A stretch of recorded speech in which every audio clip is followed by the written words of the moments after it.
Tidak semuanya harus diutamakan. Kita nikmati saja. Kadang-kadang ada hal sepele, hal tidak penting, ya tidak apa-apa, kita nikmati saja.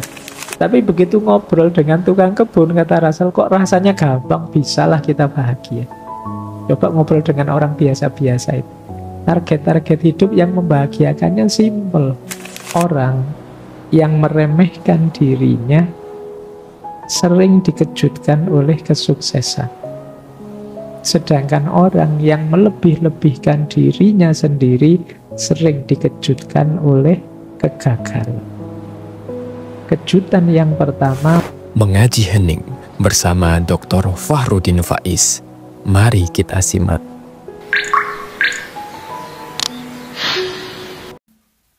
yang pertama, ternyata untuk bisa bahagia, kita harus mampu menghancurkan egoisme dan menganggap diri kita sebagai manusia normal saja.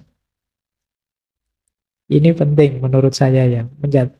Menghancurkan egoisme itu yang tadi, rasa benar, rasa penting, rasa tinggi, rasa hebat. Ini semua ego. Lebih kondusif kita merasa sebagai manusia biasa saja. Iya, saya punya kelebihan, tapi ya ada kekurangannya. Iya, saya ngerti bidang ilmu ini, tapi banyak bidang ilmu yang lain yang saya tidak bisa. Iya, saya ini manusia yang ada hal-hal yang dikagumi orang, tapi sebenarnya banyak juga dalam diri saya hal-hal yang memprihatinkan. Ini namanya hidup sebagai manusia normal saja. Jadilah manusia biasa saja. Ini lebih membahagiakan. Karena kalau kita mengidentifikasi diri kita dengan ego-ego besar tadi, jangan-jangan lelah hidup kita. Karena identifikasi sesuatu itu kan implikasinya kita harus begitu terus. Misalnya teman-teman mengidentifikasi, saya ini Pak, santri Pak, saya ini orang soleh loh Pak. Oh itu kan terus abot kan, kamu kapanpun harus acting sebagai orang soleh. Nanti dengar adzan, wah ke masjid ini. Terus nanti dengar, terus kamu dituntut begitu. Mending ndak usah woro-woro, ndak usah deklarasi, biasa saja. Yes, kalau mau ke masjid, ke masjid. Kalau mau melakukan kebaikan, lakukan saja. Ndak usah dengan memberi label atribut yang memberatkanmu sendiri. Itu yang disebut kesadaran sebagai manusia biasa saja. Itu akan lebih membahagiakan. Yang kedua, berhentilah bersikap perfeksionis, menipu diri sendiri. Kalau iya, bilang iya. Kalau tidak, bilanglah tidak. Tidak usah perfeksionis. Orang tahu kok semua orang itu ada kurangnya, tidak ada manusia yang sempurna. Kadang-kadang salah sedikit, kadang-kadang khilaf sebentar, manusiawi. Tidak usah menipu diri. Itu akan lebih memberatkan kita. Tidak usah terlalu banyak pakai topeng lagi. Topeng kita sudah banyak dalam hidup ini. Biar tidak lelah. Yang membuat kita lelah itu kan karena kita menipu diri kita sendiri. Misalnya kalau ditanya, ngantuk enggak mas ngaji kayak gini? Enggak Pak, saya melek terus. Tapi yo pas ngaji deklak-deklok itu kan yo, kamu berat sendiri, nanti ada temennya lihat malu kan kamu. Coba tadi bilang, yo saya kadang-kadang ngantuk Pak. Itu kan lebih santai. Tapi karena kamu menipu dirimu sendiri, ya berat akhirnya. Jadi konsekuensi yang harus kamu tanggung. Yang ketiga, untuk bisa bahagia, yuk berjuang, bekerja keras mencapai tujuan. Ya, kita harus berikhtiar, berusaha. Sambil tadi ya, ngerti batasnya kapan pasrah. Dan jangan dibiasakan menyalahkan keadaan mencari kambing hitam. Biasa kok hidup itu ada sukses, ada gagal. Ada lulus, ada tidak lulus, biasa. Ya memang rumusnya hidup begitu. Ada senang, ada susah. Wajar itu sudah. Tidak usah cari kambing hitam, tidak usah menyalahkan keadaan. Nanti tambah berat. Wah, ini gara-gara temanku ini. Tiap malam ngajak begadang saja. Tidak lulus mata kuliahku. Lalu kamu sendiri ya mau diajak begadang. Disalahkan kancane. Jadi ya sudah lah. Kalau sudah begitu ya efeknya memang begitu. Karena kamu begadang tidak lulus biasa saja. Iya sih Pak. Berarti besok saya harus lebih baik lagi. Kan begitu saja. Tanpa harus rasa bersalah berkepanjangan, merasa berdosa berkepanjangan. Cukup kamu sesali, kamu perbaiki ke depannya biar lebih bagus. Ini hidup yang lebih membahagiakan. Tidak terlalu bertele-tele, apalagi kamu terus menyangkal, denial, nyari-nyari alasan. Saya itu sebenarnya rajin loh Pak, saya tidak tahu saya. Kemasukan apa saya semester ini? Nggak usah pakai alasan macam-macam lah. Ya sudahlah, diterima saja. Ya wajar kok orang itu kadang seneng, kadang susah, kadang gagal, kadang sukses. Asal kita bisa menata diri sehingga terus progres tambah baik, itu sudah luar biasa. Yang keempat, ayo kita minimkan ketakutan-ketakutan, kecemasan-kecemasan yang tidak perlu. Mari kita sadari kadang-kadang kecemasan kita itu tidak beralasan. Sia-sia saja. Cemas itu kan biasanya tentang yang akan terjadi ke depan. Yang akan terjadi ke depan kita tidak tahu. Biarlah jadi rahasia nanti. Yang penting sekarang kita berikhtiar semampu kita sebaik yang kita bisa. Itu saja sudah. Jadi hilangkan khawatir ini, khawatir itu. Pak, saya besok kira-kira ada jodohnya enggak ya Pak? Saya kok sampai semester gini rasanya enggak ada yang mau sama saya. Sudah usah dipikir itu. Jodoh di tangan Tuhan sudah. Yo kecuali kamu cuek, enggak ngurusi, ya bisa saja nanti lepas Tuhan, lepas tangan. Jadi dong kamu sendiri ditawari bolak-balik yo kesuwen mikirnya. Jadi ayolah, tidak usah khawatir. Kamu boleh sekali-sekali kamu tulis ya kekhawatiranmu yang mencemaskanmu apa. Tulisan wis. Khawatir ini, khawatir itu, khawatir ini, khawatir itu. Sekarang mulai banyak. Kemarin saya baca orang kena gejala penyakit psikosomatis. Jadi kecemasan di pikiran yang mengefek ke sakit fisik beneran. Nah, mungkin lambung lah, mungkin vertigo lah, mungkin apalah. Namanya psikosomatis. Jadi kalian jangan terlalu banyak overthinking, jangan terlalu banyak mikir yang aneh-aneh, cemas yang tidak perlu. Nanti jadi penyakit. Jadi ternyata tidak selalu sakit fisik berpengaruh ke jiwa. Sebaliknya sakit jiwa bisa juga berpengaruh ke fisik. Kalian kan kalau sedang stres apa gitu kan rasanya tubuhmu ya lemes, tidak bisa diajak apa-apa, tidak bergairah ngapa-ngapain saja. Itu berarti dari psikis ke fisik. Yang itu jumlahnya tambah banyak. Sekarang psikiater, psikolog itu tambah laris hari ini. Banyak yang stres, banyak yang depresi, tingkat sakit jiwa meningkat, tingkat depresi, bahkan tingkat bunuh diri juga tiap tahun meningkat terus. Nah, terus mari kita sadari dalam hidup ini isinya ada yang penting, ada yang tidak terlalu penting.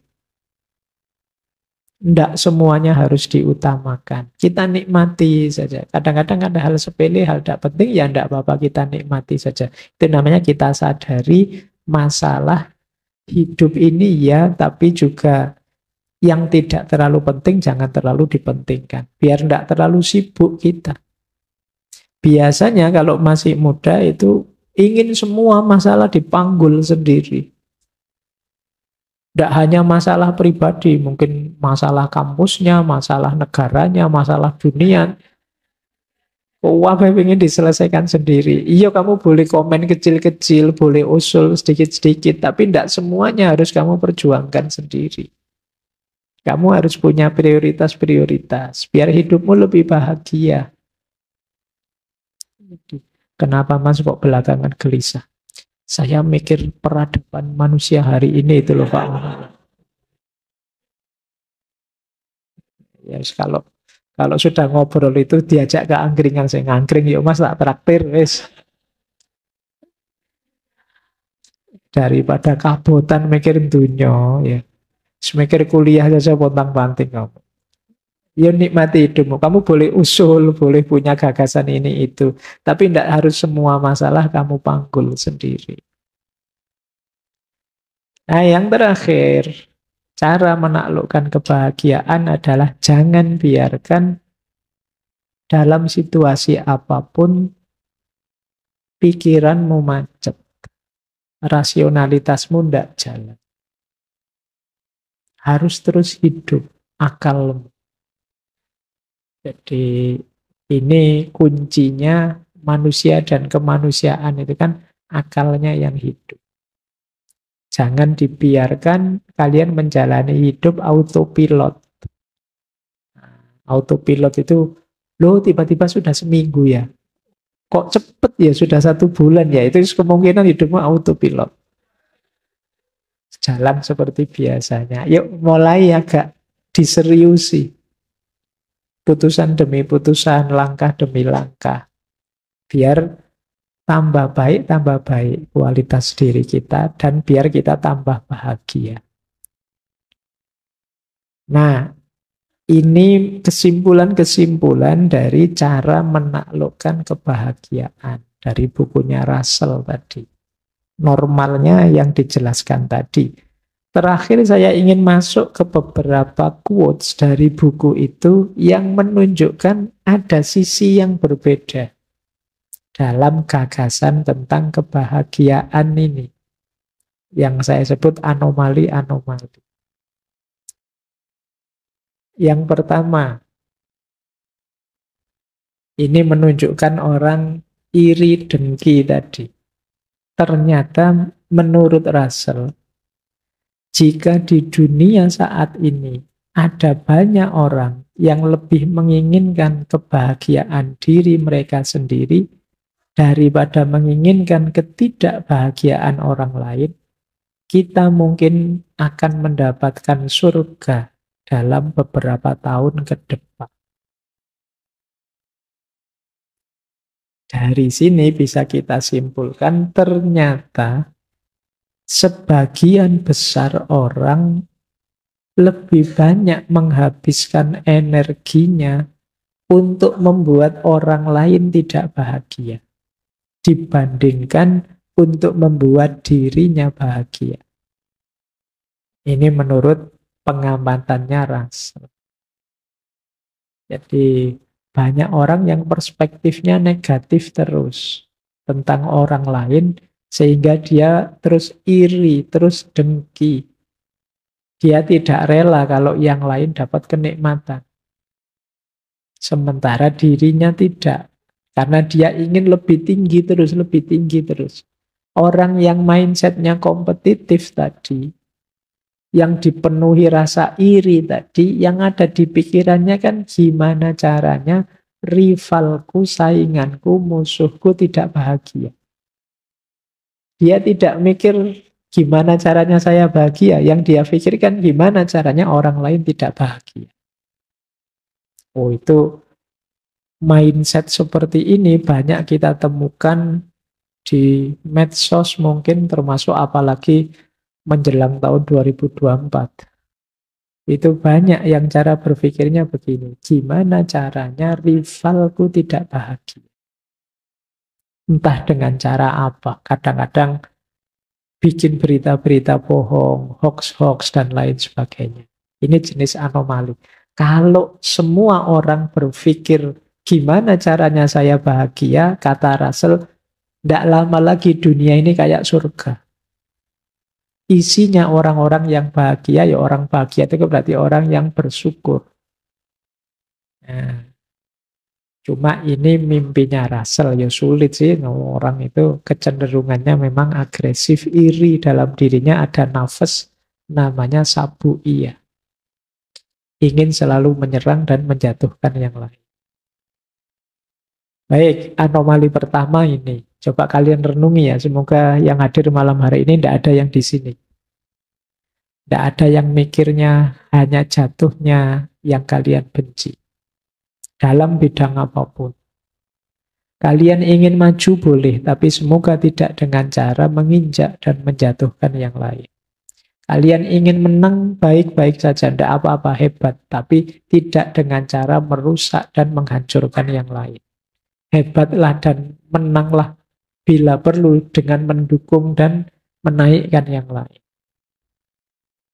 Anomali pertama ini tentang kebahagiaan. Anomali kedua, ini lanjutannya.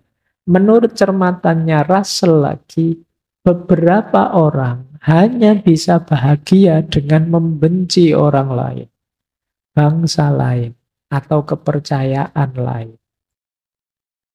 Ini kalimatnya Russell ya. Semoga kita juga tidak di sini. Jadi kayak tadi, Pak, memang bahagia saya itu ya kalau membenci orang, atau membenci kepercayaan lain, atau membenci bangsa lain. Ya ini tentu saja bukan kebahagiaan. Ini kalau bahasa Jawa jenis angkara murka yang seperti ini. Isinya kebencian saja. Jalur bahagia itu jalur cinta, jalur kasih sayang dan semangat tadi, bukan jalur kebencian.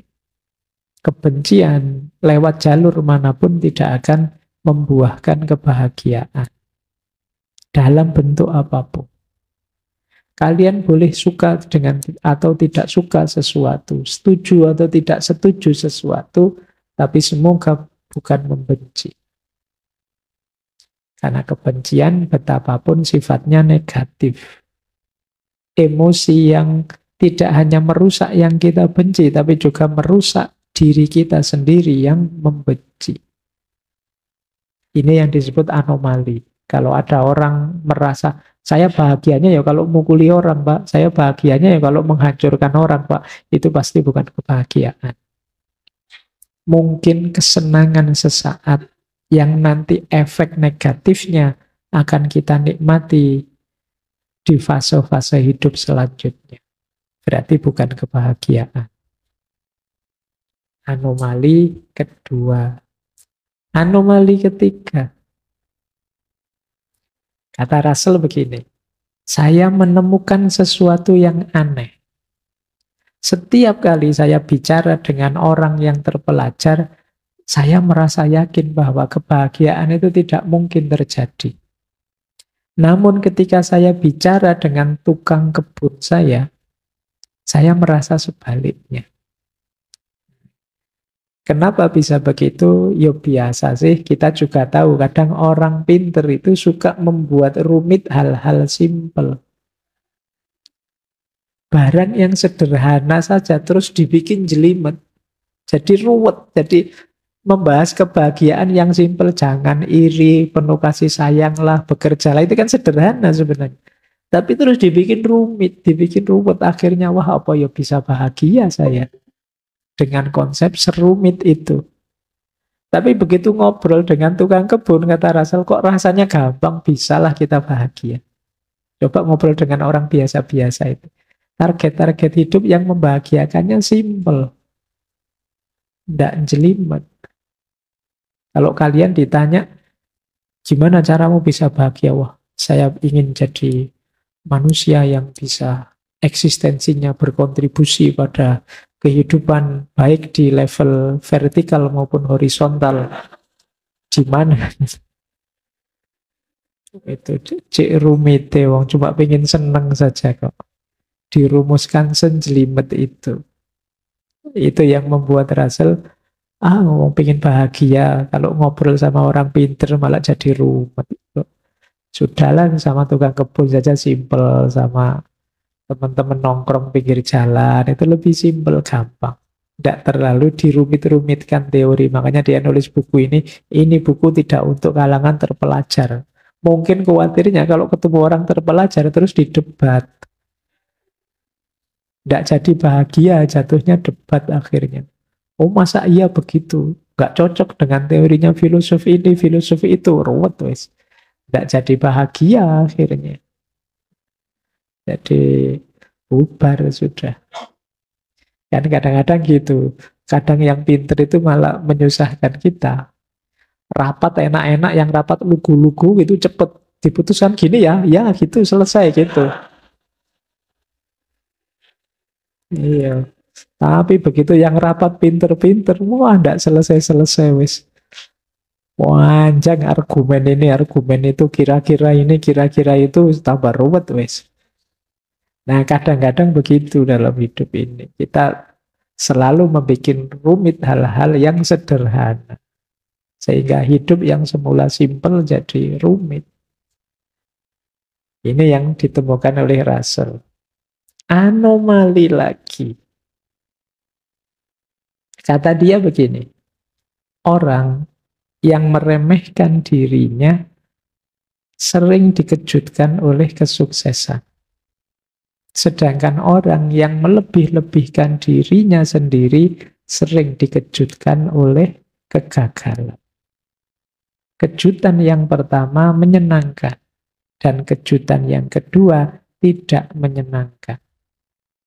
Oleh karena itu, adalah bijaksana untuk tidak terlalu sombong, namun juga jangan terlalu rendah diri dalam berusaha mencari kebahagiaan. Kan banyak orang itu yang, siapalah saya Pak, saya itu manusia biasa kok Pak. Yo ada kemampuan dikit-dikit, tapi yo ndak sehebat orang-orang itu.